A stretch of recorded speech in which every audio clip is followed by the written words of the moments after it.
Hey everyone, welcome back to another episode of the LifeRaft Physical Security Podcast. I'm your host, Robert Value, and my guest today is Alan Saquella. He's an adjunct faculty professor in security and intelligence at the Embry-Riddle Aeronautical University, and previously he served as the Director of Security and Investigations at Cox Communications. Now, Alan, before we hit record, we were having a really interesting conversation about how COVID and the rise of working from home has created a big spike in the number of insider threats. And I thought that was really, really interesting. Can you tell me more about that? Yeah, Robert, absolutely. I'm glad to. And it's interesting because on the physical security side where I resided, we saw an increase in fraud, embezzlement, employee disruptive business and activities. When I was talking to my peers on the cyber side, they also saw an increase on attacks and breaches that occurred. What we found is, as we reflect and look back, is by sending people home during COVID, working from home, it created a safe haven, if you will, where they felt more comfortable and they were able to have more idle time.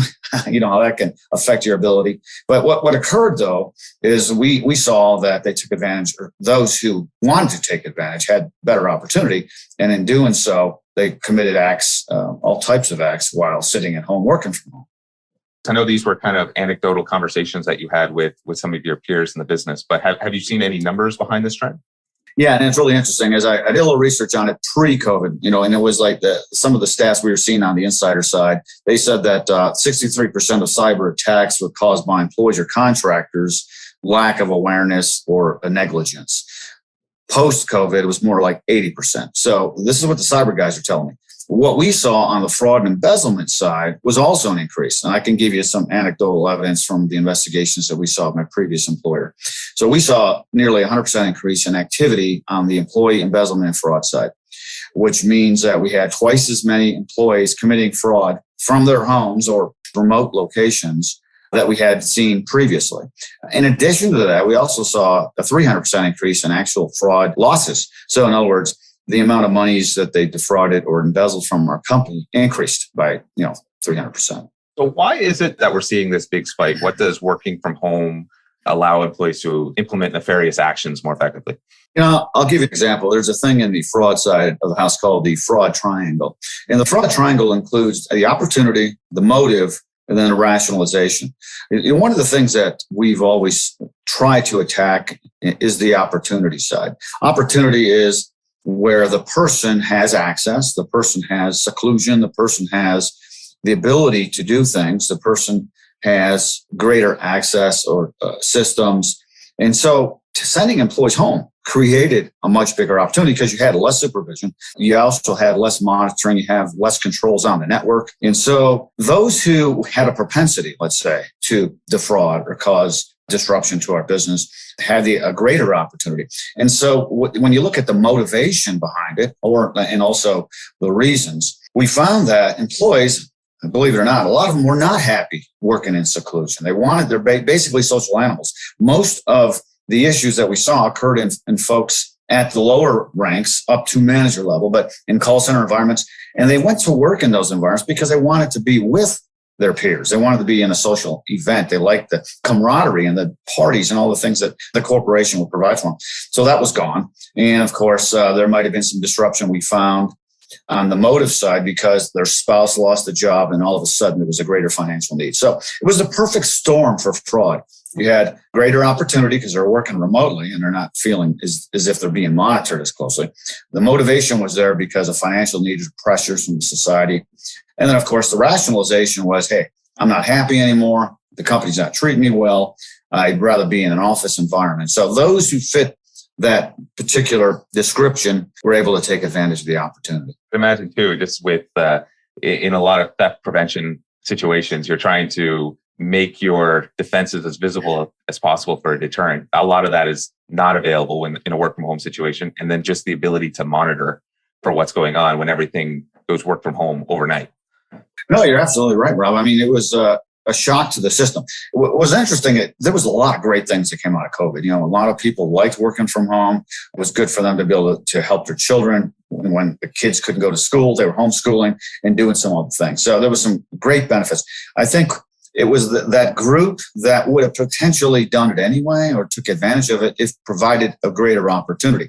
Because, when you look at fraud, you have those who are going to do it no matter what. There's a small percentage. I don't care what controls you have in place. They're going to look for an opportunity. Those who will never do it. And then those opportunists in the middle. The opportunists were the ones that were able to do it and get motivated because they were now working in an environment where they didn't feel like they were being monitored. And of course, when they had the motive and the rationalization behind it, they took advantage of that opportunity. Do you think your peers in the industry are taking this issue seriously enough? Because when I looked at the reaction from COVID, there's been a lot of operational issues and I haven't seen as much news about this particular problem. Do you think they're paying enough attention to it? The industry is, and we're talking amongst ourselves, although where you're not going to hear about it because it's not a topic that people really want to talk about. It's kind of like, insurance is a necessary evil. Security and investigations is definitely necessary within an organization. But you don't like to reflect and actually report on your employees. Your own employees are causing you all these problems and business disruption, as I like to call it. It's an area where they'd rather focus on the other issues that might be more newsworthy. But we are talking about it in the industry. It is a common theme across all businesses. We've seen an increase. All my peers through the American Society for Industrial Security, where I met with some of these folks at the last conference, are experiencing the same things. Do you have any interesting anecdotes to share that you've seen firsthand or from colleagues that you're comfortable sharing? Oh, absolutely. I can share some of the cases that I actually handled personally at my last employer. We had one particular employee, again, working from home. This particular employee had access, again, it goes back to opportunity, to her vice president's credentials. Now, working from home, she was already embezzling from us prior to working from home. When she got home, she anecdotally increased the amount significantly on a week-to-week basis because, again, she felt more comfortable. So what she was doing particularly, she was using that in her boss's credentials.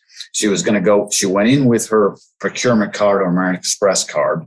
This was all done through expense fraud. And she was purchasing all types of things that could fly under the radar that would not necessarily look unusual. What would have looked unusual was the amount of the purchases. They were very significant. So she was buying different types of gift cards. And those gift cards were then being used for personal purchases. So because this particular department was using gift cards to reward people and using them as giveaways, it was natural for that department to be purchasing them.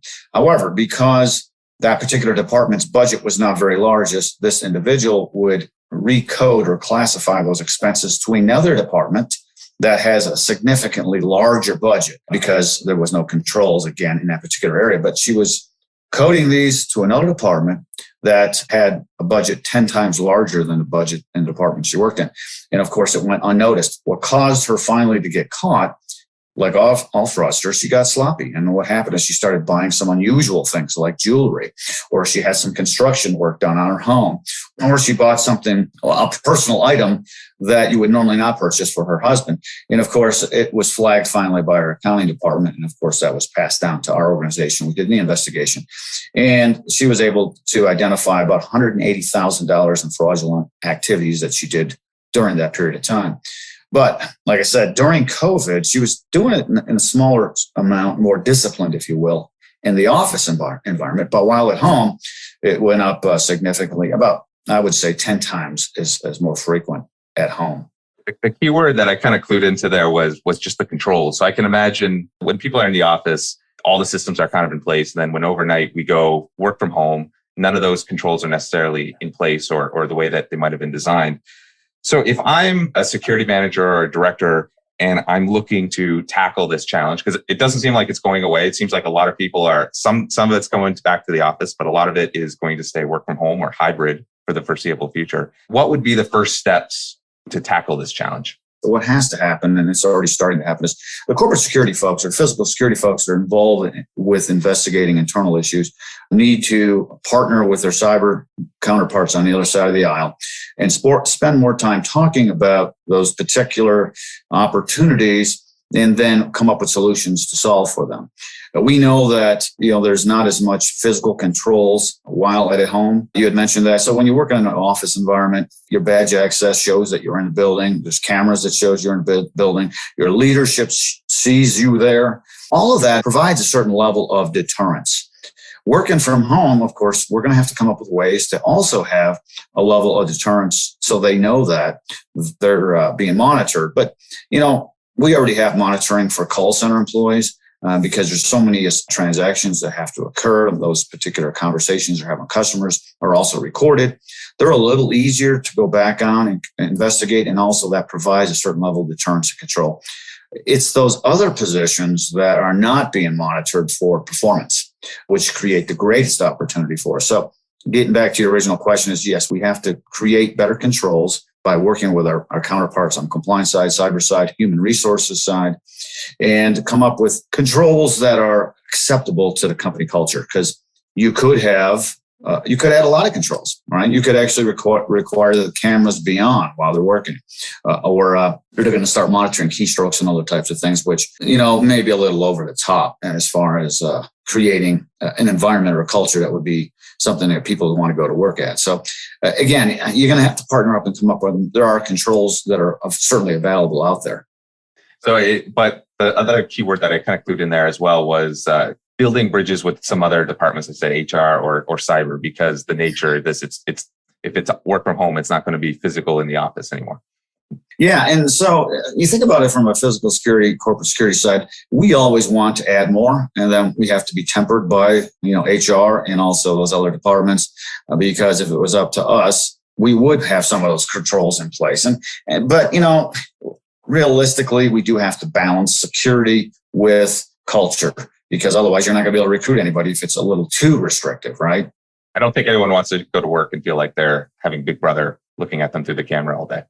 Yeah, no, exactly right. And I use that example all the time. We're not Big Brother. We don't want to be Big Brother. But what we have to do is have enough controls in place so that the employees also feel safe. Because, good, honest, hardworking employees want to work with good, honest, hardworking employees. And so what's really interesting is when you have a situation, or we had several of them during COVID, some of the employees came later and said, "What took you so long? This is embarrassing. This does not look good." They wanted those things resolved. And so they want to help out. So I think that in addition to typical controls, we need to push out the whistleblowing, or if you will, the hotline, so that employees that see things, because according to the Association of Certified Fraud Examiners, most internal frauders, 40% of it is caught by somebody calling in, reporting it. It's not the technology that's going to catch it. So someone's bragging about it. And anecdotally, I had other cases where one particular person was actually bragging about how much money she lost at the casino. She had lost $120,000. She had 2 players' cards, and she was showing this to one of her coworkers.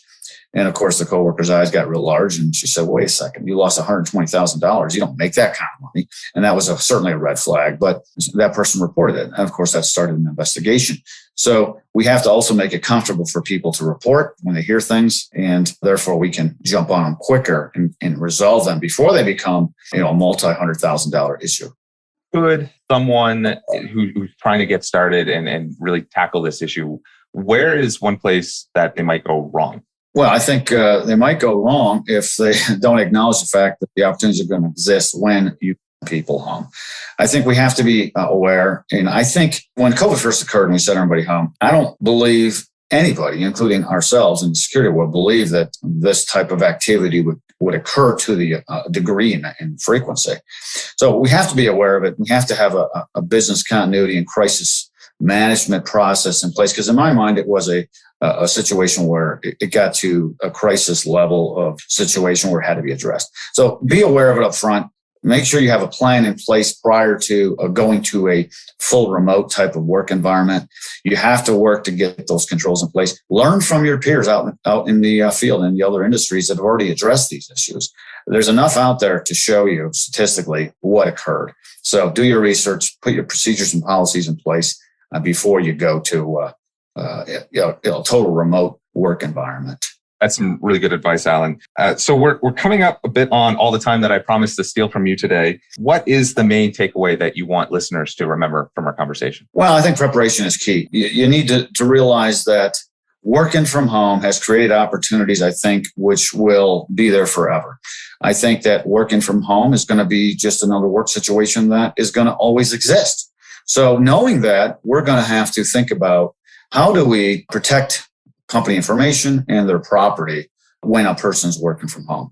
There's also what I had found some great companies out there that can help us with a lot of these issues. Yours, for example, LifeRaft Navigator, that particular product was able to help us during COVID by identifying risky locations, risky situations. So we were able to avoid going into those locations during COVID. And let's talk more about civil unrest and flash mobs and those types of things. But also that particular system in your product is good at identifying potential fraudsters or different types of activity that's going on from that aspect.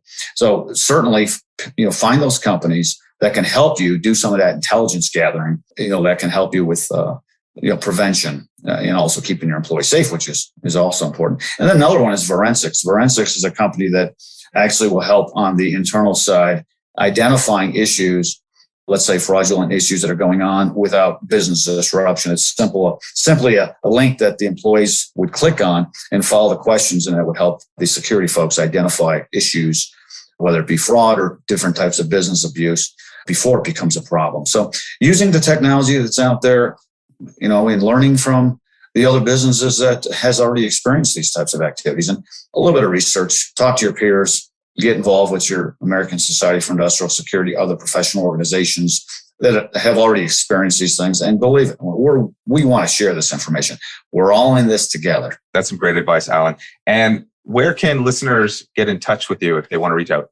They can reach me on LinkedIn and also through Gmail if they'd like to send me a note, alan.saquella@gmail.com. And my last name is spelled Saquella.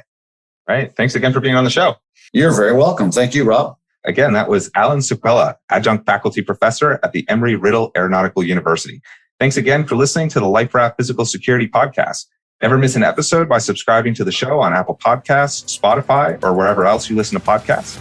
And if you'd like more insights on building and running a successful threat intelligence program, be sure to check out the LifeRaft blog at liferaftinc.com/resources. That's liferaftinc.com/resources. I hope you tune in next time.